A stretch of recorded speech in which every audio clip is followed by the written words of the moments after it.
ओ मंगल भावना अमंगल हारी। द्रवंशु दशरथ अजीर बिहारी। बोले बिहसि महेश तब ज्ञानी मूढ़न कोई। जेहि जस रघुपति करहि जब सो तस् तेहि छन होई। तब महादेव जी हंस पड़े और बोले, हे पार्वती, न तो कोई ज्ञानी है और न ही कोई मूर्ख है। श्री राम जी जब जिस पर जैसा करते हैं वह तब वैसा ही हो जाता है। कहो राम गुण गाथ भरद्वाज सादर सुनहु। भव भंजन रघुनाथ भज तुलसी तज मान मद। मंगल भवन अमंगल हारी। द्रवंशु दशरथ अजीर बिहारी। याज्ञवल्क्य जी कहते हैं, हे भरद्वाज, मैं श्री रामचंद्र जी के गुणों की कथा कहता हूँ, तुम आदर पूर्वक सुनो।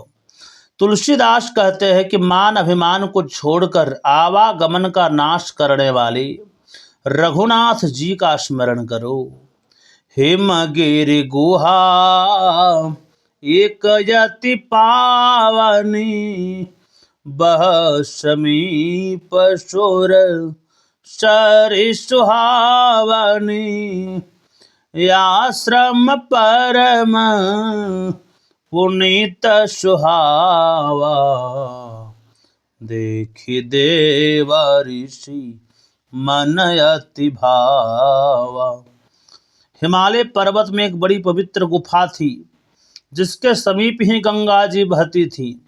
वह सुंदर आश्रम नारद जी के मन को बहुत ही रमणीक प्रतीत हुआ। निरखि शैल सरे विपिन विभागा।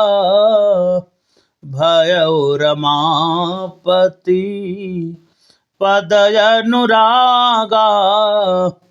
सुमिरत हरिहि श्राप गति बाधी। सहज विमला मन लागी समाधि। पर्वत, नदी और वन के सुंदर विभागों को देखकर नारद जी की भगवान के चरणों में प्रीति हो गई। भगवान का स्मरण करते ही नारद मुनि के शाप की जो उन्हें दक्ष प्रजापति ने दिया था और जिसके कारण वे एक स्थान पर नहीं ठहर सकते थे, गति रुक गई तथा मन के निर्मल होते उनकी समाधि लग गई। मुनि गति देखी सुरेश डराना। काम ही बोली किन्ह सन माना।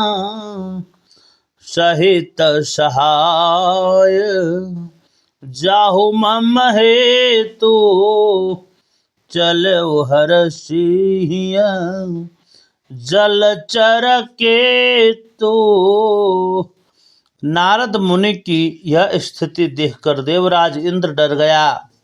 उसने कामदेव को बुलाकर उसका आदर सत्कार किया और कहा कि मेरे हित के लिए तुम अपने सहायकों सहित नारद की समाधि भंग करने जाओ।